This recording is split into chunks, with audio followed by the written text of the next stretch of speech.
So I'm Staffan Åkerlund. I'm one of the team members arranging these gatherings. And I'm just delighted to be able to welcome you, Valerie Livesay, from San Diego, California.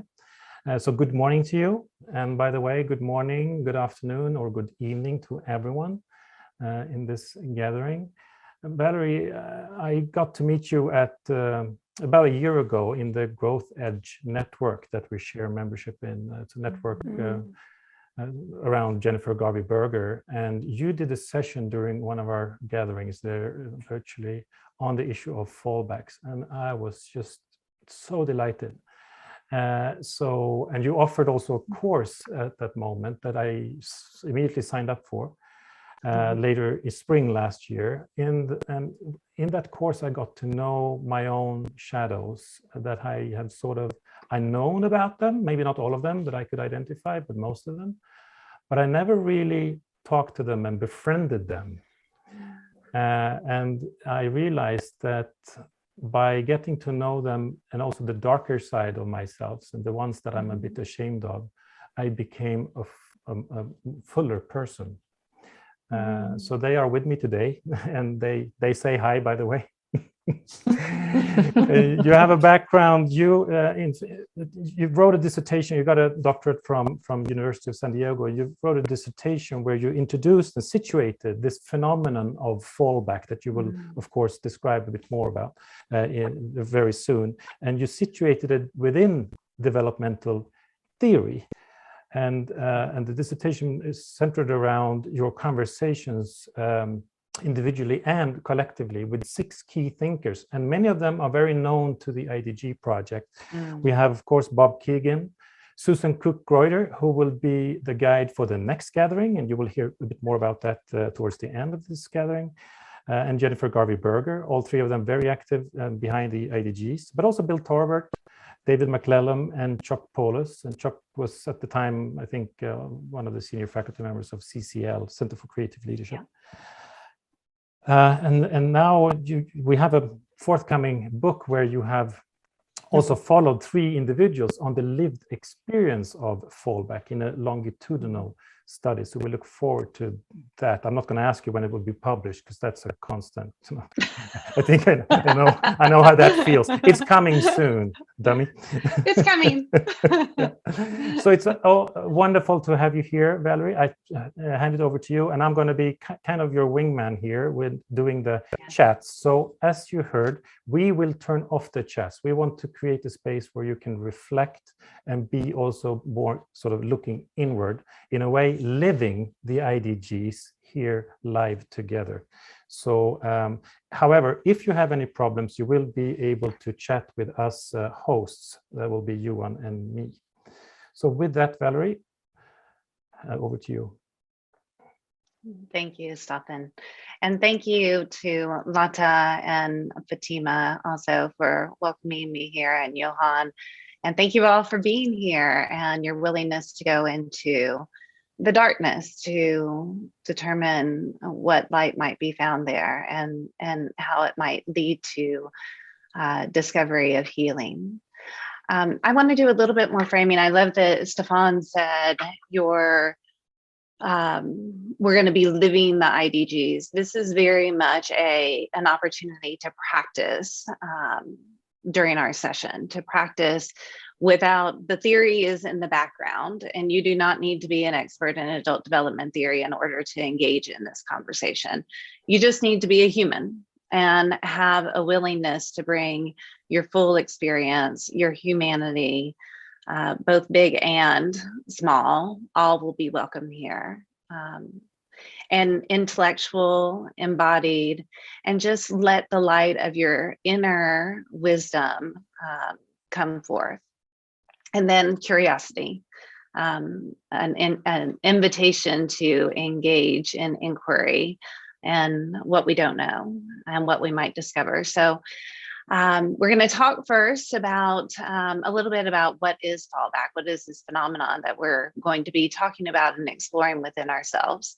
And then we're going to have an opportunity to illuminate our fallback within ourselves, making sense of the times when we do not show up with our fullest capacities. And we'll do this through self-reflection, and we'll do that in writing. So if you missed Fatima's prompts to grab a pencil and a piece of paper or pull up a blank document on your computer screen, please do that now, so you have that handy when we move into that space. And then we'll have breakout groups where you'll share your discoveries in pairs and trios. And then we'll talk about fallback, this decline, this what feels like 2 steps back or 1 step back, and how it might actually lead to healing, an opportunity to upgrade our sense making. Following that, we'll go again into breakouts and think about what we might have discovered in our explorations and our illuminations of our inner selves. So that's our plan for the next, let's see, hour and 15 minutes.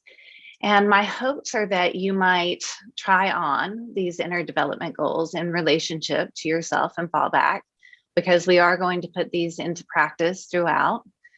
I hope that you might embrace curiosity about fallback within yourself and have a willingness to begin to notice it.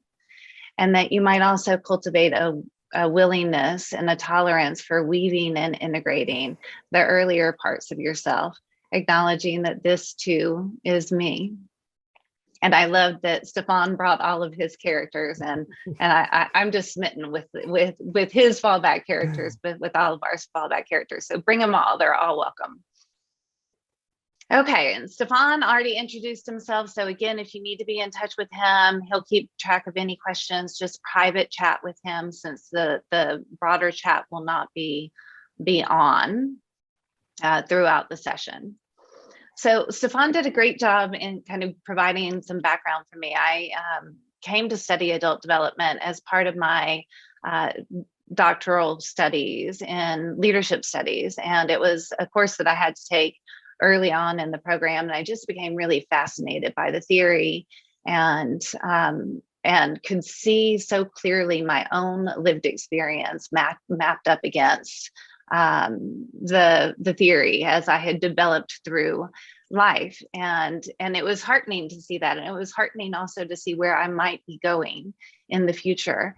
And there was just one thing that I wasn't finding in the theory that I knew was super present within myself, which was that I had a certain capacity to show up, certain options, perspectives, complexity that I could see often, much of the time, some of the time, maybe when the birds were chirping and the breeze was blowing and the sun was shining.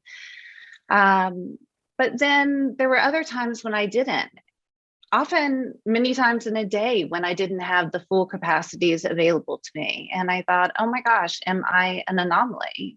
Where am I in this theory of adult development? Where is this when we don't show up with our full capacities in the theory? So I set out to situate fallback within this theory. And in fact, my goal was to tidy up the theory of adult development. I thought, I'm going to go do this research with these amazing key thinkers, and we're going to see where this fits, and we're going to add in some language around it, and then it's all going to be squared away. And in fact, in my exploration, I just unraveled things further. I had many more questions than I had answers, because development itself is in fact messy and complex, and so is the theory. And so, as Stefan mentioned, I set out then to explore the phenomenon with individuals in the lived experience. And I've done that with these 3 particular individuals that I have followed for my research for my book, but also through the years with hundreds of students and other individuals in my accompaniment of them as they looked into the fullness of themselves, not the stairway to heaven of adult development that is often painted, but the fullness, and exploring and illuminating the lived experience of fallback. So let's talk a little bit about what adult development is, and then how fallback fits within that. So one really helpful way to think about development, I think, is to think about it as rooms in a house. So as we are first starting out in our lives and our development, we have really just a handful of rooms. We have our kitchen and our bathroom, maybe a living room and a bedroom, maybe it's a studio apartment.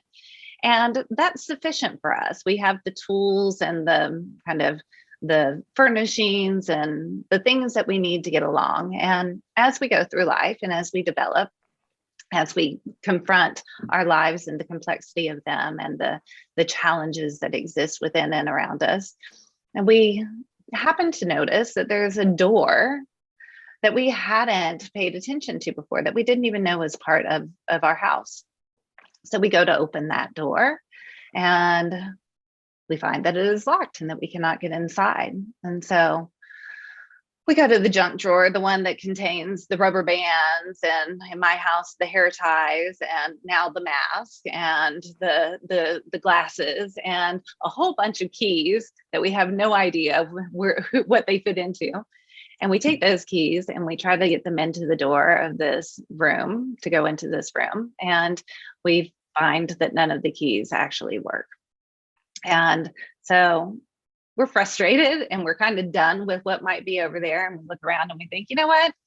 This space that I have now is sufficient. And I'm going to just settle into this.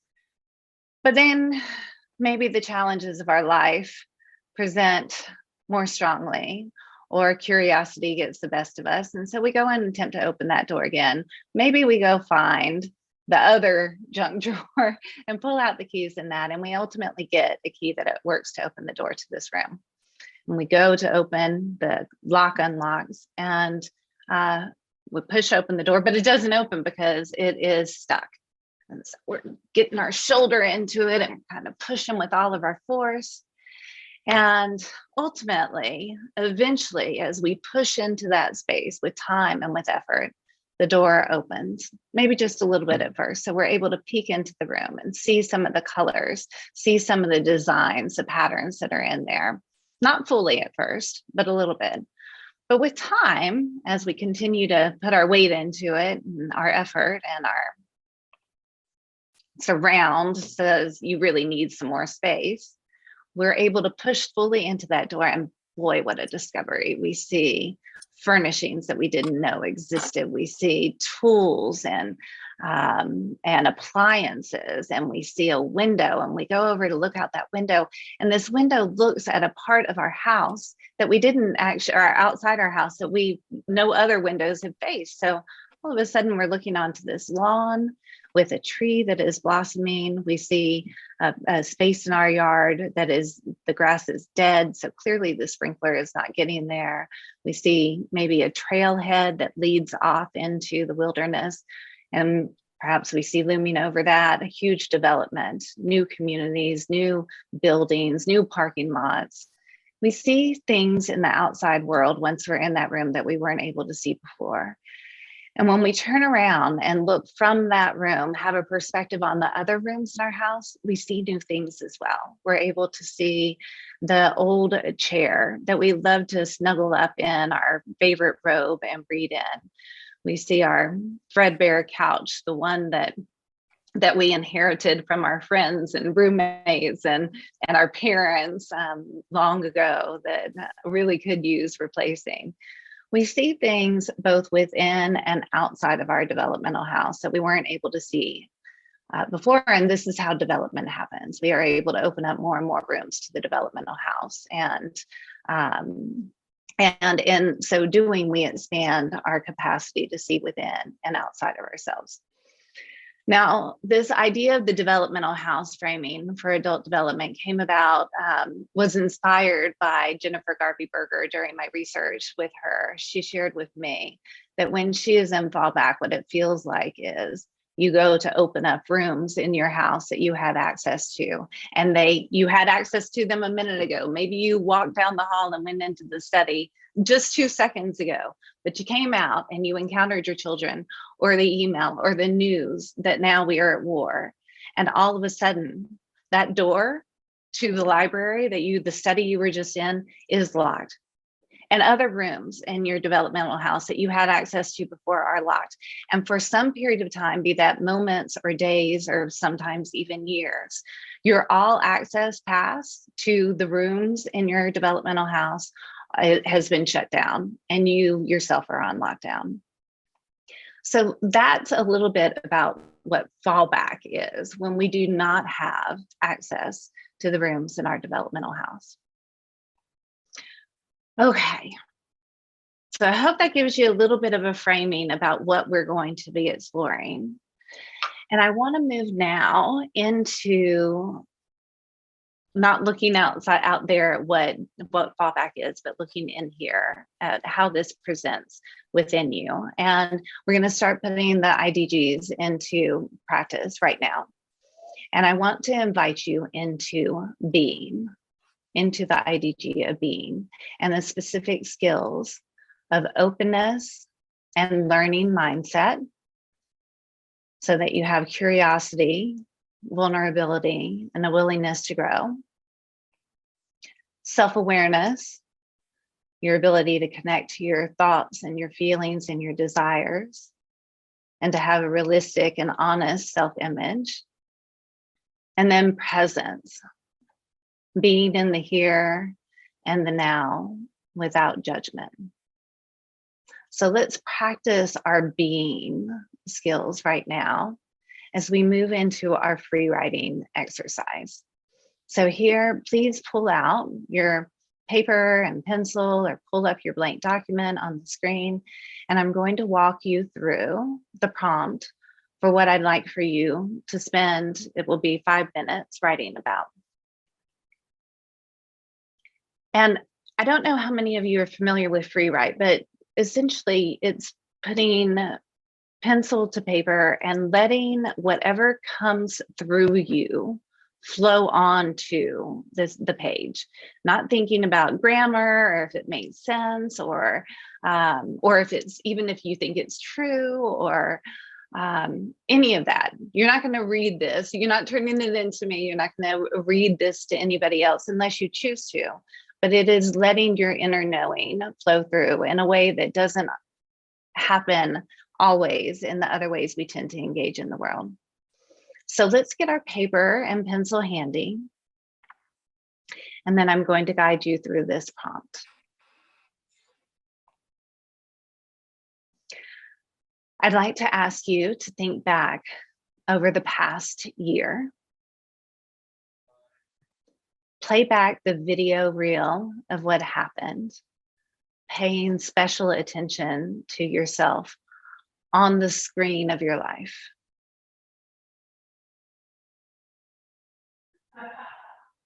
Now, as you watch the playback, identify a specific moment of fallback. A moment when you felt yourself shrinking, your options for showing up limited, your normal capacities gone, when you felt locked out of some of the rooms in your developmental house.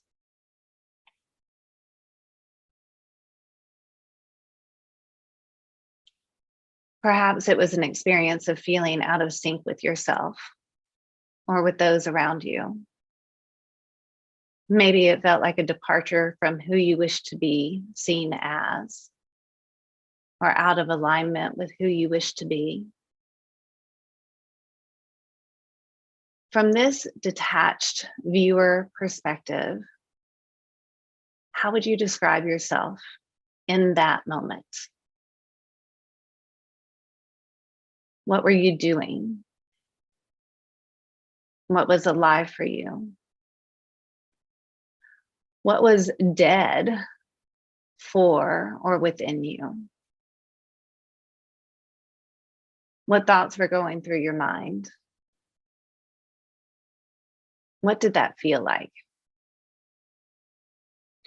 I believe that, Stefan, were you posting those into? Yes, thank you. Stefan has posted these questions, these prompts into chat, so you have them handy. And then I'd like to invite you to spend the next 5 minutes just letting your inner knowing flow through your pencil onto the paper, or through your keys onto your computer screen. I'm going to set a timer. I want to invite you to turn off your video if you like, and just be in this space by yourself, and I will call you back in 5 minutes. I hope that you discovered during this time, just checking in with your inner self, some things that maybe weren't as clear to you up to this point. And I'm going to invite you now to share some of your discovery from this time in breakout rooms, in pairs and trios.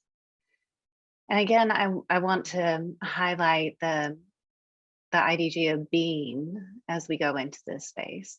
This is an opportunity to, again, embrace an openness and learning mindset, to be curious, to be vulnerable, to be willing to grow in our discovery of self and our witnessing of the discovery of another, and to also be present to ourselves and to another person in the here and the now without judgment, and to experience the sense of connectedness and empathy and compassion that can come in our practice of the relating goal.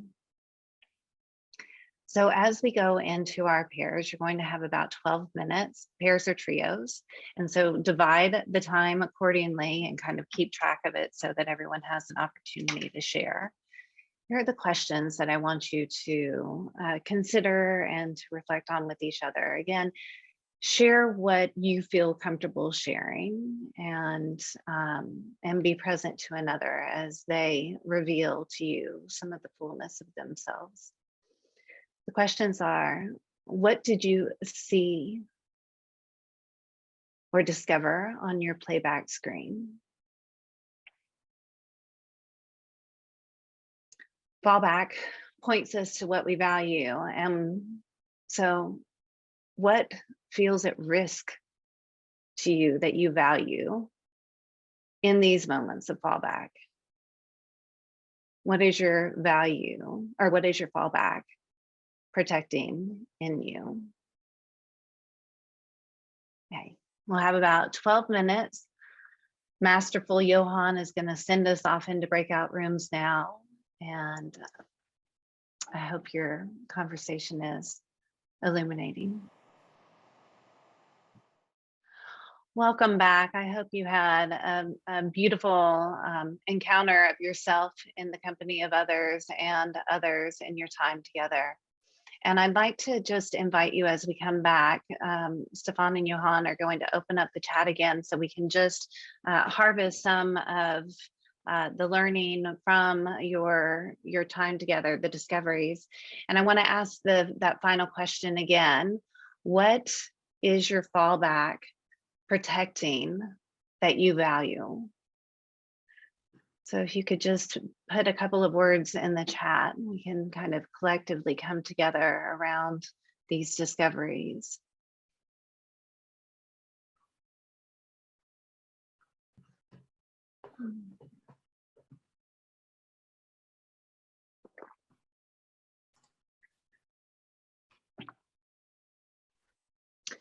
Connectedness, the younger parts of self, security and identity, yes. Feeling loved and worthy. Sorry, I need to say it. We have a tech thing here. Many people are posting to me directly. You need to select everyone. So you could just copy what you've written and post it again, if that was the case, or write it again. Sorry for that. Thank you. A sense of control, my nervous system, absolutely. So much around connectedness. Relationship. Respect. Creativity and freedom. David asked if I could explain the word protecting. What feels at risk to you that your fallback is showing up in defense of, trying to save or preserve? What is that value for you? fear of failure. Thank you. These are beautiful offerings, and I'm grateful for your willingness to share them here. It's when we dig into our shadow, when we dig into our fallback, we do discover what we value that maybe we hadn't even paid attention to before. We see what is at risk, what is causing us to go into this smaller space of shrinking, which is what fallback feels like. It's like we're in a lockdown. We're in a lockdown. We go into survival mode. There was so much coming up in the chat around security and safety, and the metaphors that we often use when we are in fallback to describe our fallback conjure that sense of needing to protect ourselves or to survive. We hunker down, or we circled the wagons. We seize the weapons that are in our psychological reach. And these metaphors indicate that we are trying to protect something. Yet we so very rarely explore what this is actually about for us, what it is that we are trying to protect. Instead, we often dismiss it and deny this part of self. I know that my first response is often to blame others. And then the second response is to experience deep shame within myself. And the shrinking of ourself and capacities happens all the time in what we have known as our normal kind of daily lives. And now more than ever, I mean, today is an example of this. We see it happening as a full-on affront, as our construction of self and the world around us is powerfully influenced by a world that is itself in a state of massive uncertainty and feeling threatened. And this is happening at the time when our full capacities are needed more than ever. In our homes, with our families, outside our families, with people that we are unable to help, that we feel helpless to be in service to, within our teams and our organizations that we lead, with the constituents that we serve. And as we attempt to nurture the potential that may exist beyond the now, we are in a state of massive uncertainty. And this is likely a time when we are very much having a hard time bringing our better selves. Back in May of last year, I reconvened the key thinkers, Bob Keegan, Bill Torbert, Suzanne Cook-Reuter, David McCallum, Chuck Pallas, and Jennifer Garvey-Berger. I wanted to explore what it was that we have been thinking about in the 10 years past the original research when we situated fallback within adult developmental theory. And what were we still curious about? What did we not know? And one of the things that came up was a wondering about not only the individual fallback that we experience within us, but about the collective fallback that we see and experience all around us. And specifically around a framing in the adult developmental space around it being a stairway to heaven, that we grow bigger, that our capacities get larger, that we have more perspectives that we can take on, that we can handle complexity, and it feels like sweetness and light, and that we are on the stairway to heaven as we read and learn about development. And this is often what we guide other people to. We must grow towards this wonderful thing. And we don't often take into account that decline is also part of the cycle. And it's a necessary part. If we only focus on the growth side of development, we end up missing the integration of the fullness of self, the fullness that you all have just posted in the chat box, the values that your fallback is showing up in defense of. And that this very decline, not just the moving forward, the opening the rooms, but the decline, the being locked out of those rooms, and what that invites us to explore within ourselves and in our relationships with others and in our relationship with the broader world and how we show up to it, is actually a necessary component for growth. in this community that Stefan mentioned that he and I are a part, the Growth Edge Network. There was a conversation around, is fallback, does fallback always lead to growth? And I think that's such a great question. And it's one that I wondered about in the very beginning, and these brilliant inquiring minds who explored this in this forum came up with this thought that fallback can actually be a vicious or a virtuous cycle. And it is our relationship to it that determines which way it goes. If we believe that fallback is just us, something, not even us, maybe something we wish to deny, that we want to push away, that we don't embrace, that is ugly, and that we want to keep locked in the closet, then it will lead to a vicious cycle.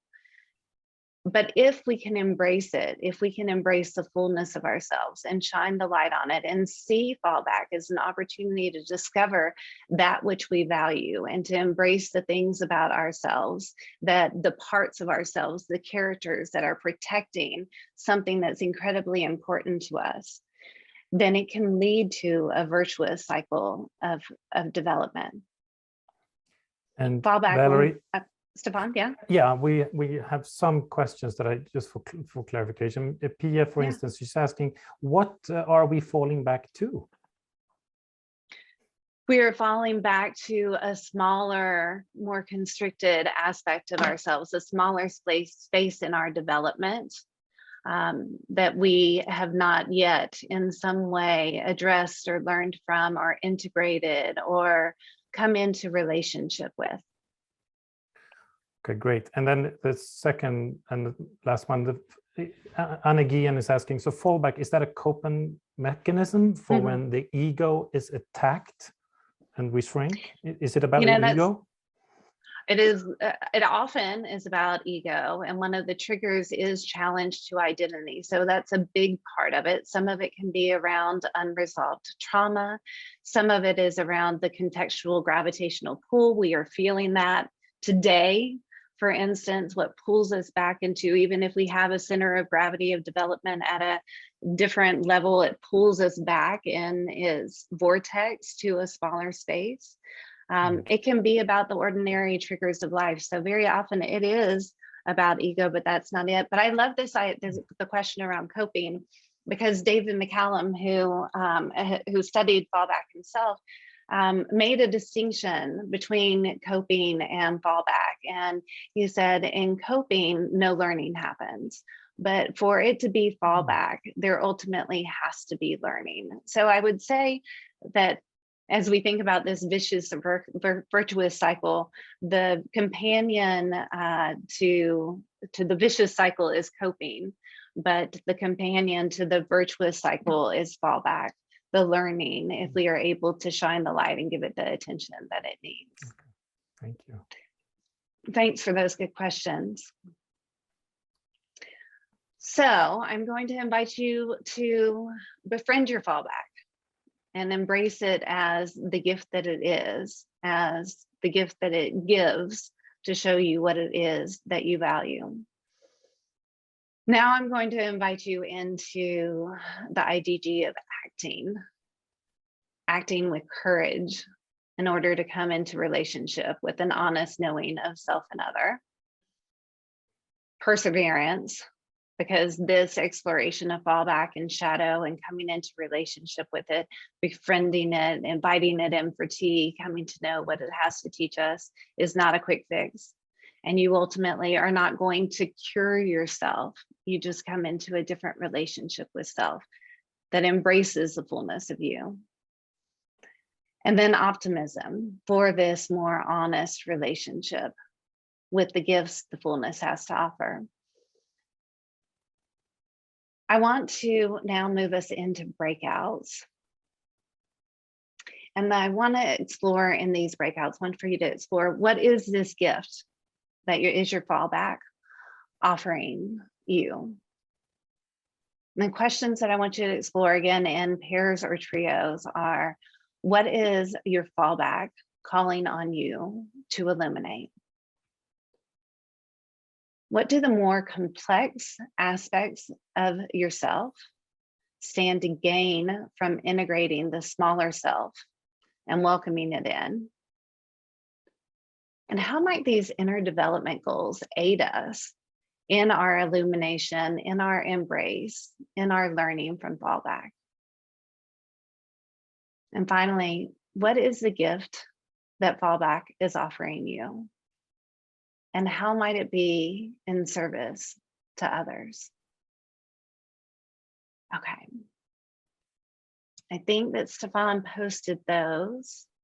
I think, Stefan, are you also going to post a link to the inner development goals so people have those handy as they think about it? It's done. It's there too? Just above the prompts. Perfect. Yeah.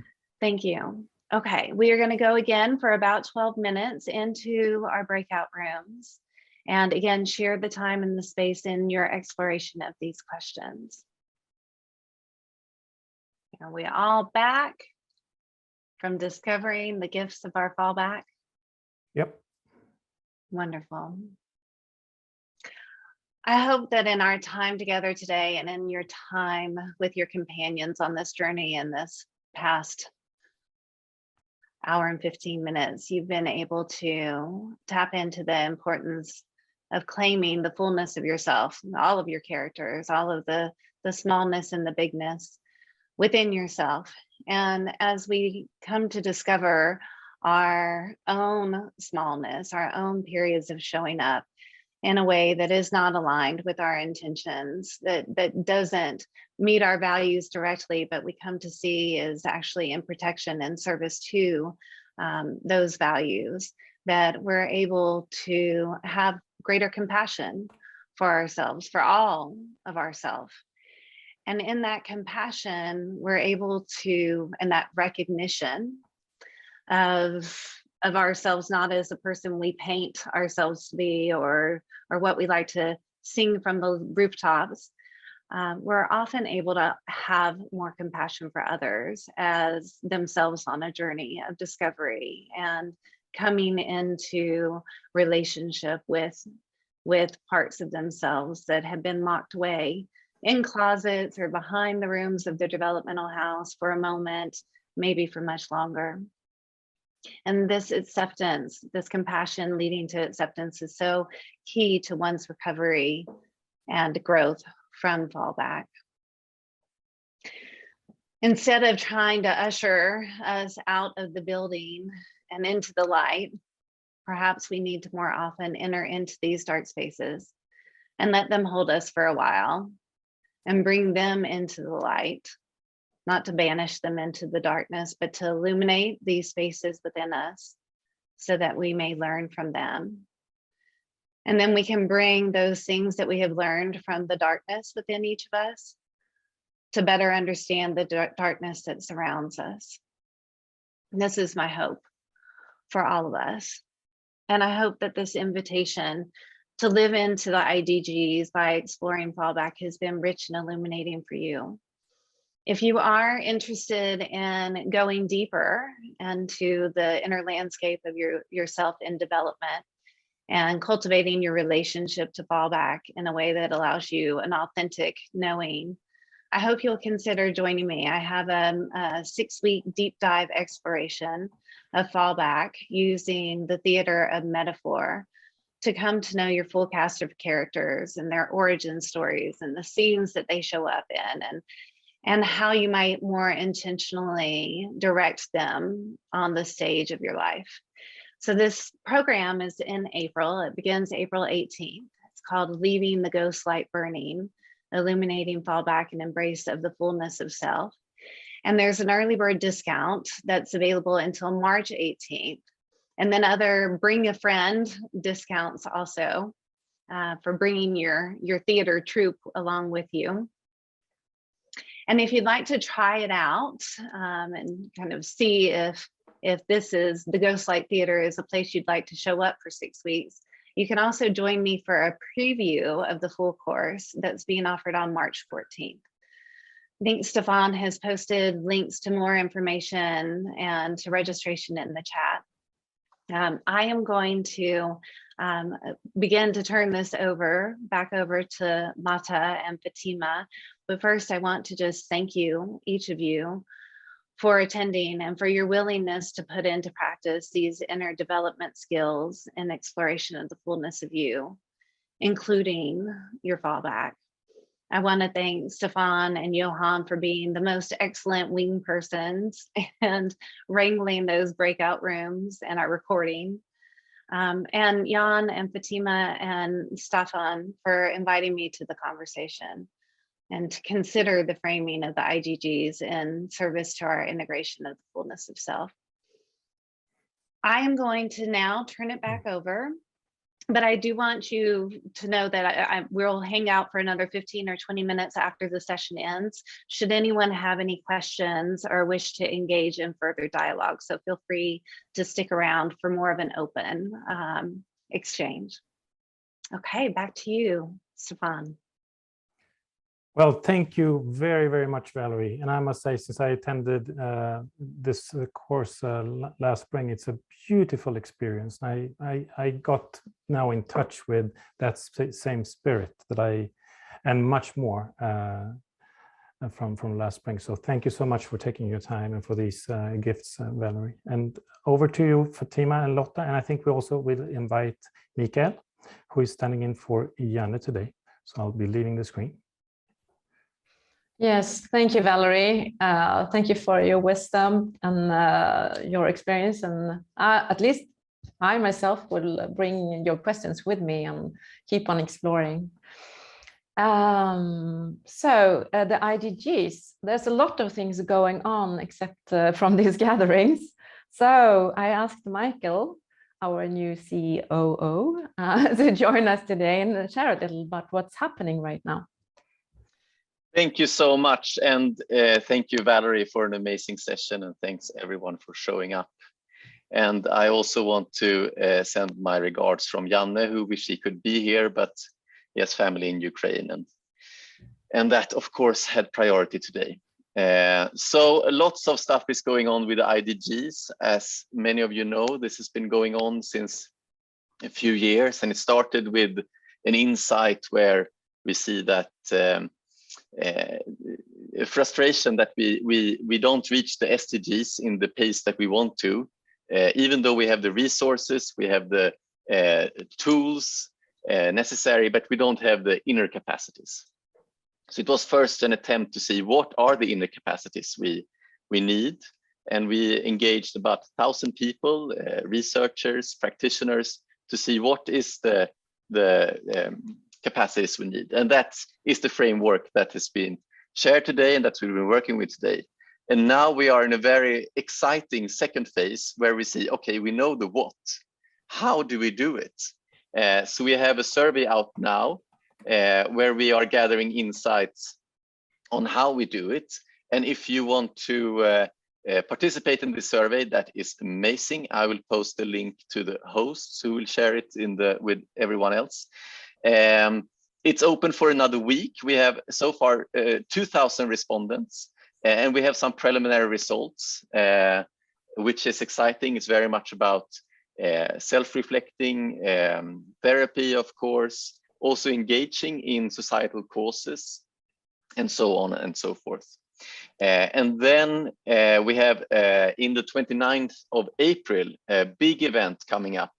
We're expecting about 10,000 participants on the first Inner Development Goals Global Summit. So this will be a hybrid event. It will be in the concert hall in Sweden. I'll see if you can share the event page. There we go.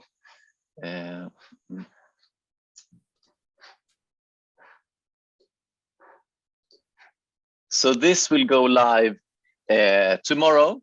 If you have the possibility to come live to Stockholm, this is where the Nobel Prize is handing out. So it will be very, I think, momentous place to be. And if that will be amazing. And if you don't have the opportunity to be in Stockholm, there will be a digital possibility. And we will also have hubs around the world where we'll do hybrid events. So don't miss this. I attended last year. It was not called the Inner Development Goals Global Summit, it was called the Mind Shift, and it was fantastic. So it will be a great day with amazing speakers. Some of them are here. There we go. And many, many more. So Otto Scharmer, Robert Keegan, Amy Edmondson, and so on and so forth. And then, as you may have heard, we are now implementing the IDGs in countries. Costa Rica was the first country to implement the IDGs. They took the decision in December. And in March, we're going to have the launch of the IDG Alliance, where other countries will also step up to adopt inner development goals. So please join for this journey. I think we're overwhelmed by the interest and excitement, and we're of course very excited ourselves about this. Yeah, so thank you so much for today, and thanks for all your engagement so far. And I looking forward to welcome you on the journey. Michael, sorry, can I take 2 minutes of your attention, guys? I raised a hand, but I believe no one can see me. Yes, Silja, go ahead. Yeah, Stefan, thank you so much. I'm sorry, everyone, for being right now a little bit maybe emotional. I cannot switch on my camera because I have unstable internet. But some of you I do know, because we met in Kiev in Ukraine in 2019 when you were here. And yeah, Sebastian, I hear you and I see you. And let me kindly ask you not to be passive in your countries and to be active. I deeply ask you to be proactive, to ask your government to support us, to be active in your communities, to speak about Ukraine. We do need your support right now, because we cannot speak about developmental goals if we stay aside from problems that we are facing today. Ukraine is a European country. It's in the middle of Europe. We are well developed. We know a few languages. Some of you have been in our country, you know us. And we really ask you to support and to be active and to share the situation that we are facing right now. Thank you. Thank you. Thank you.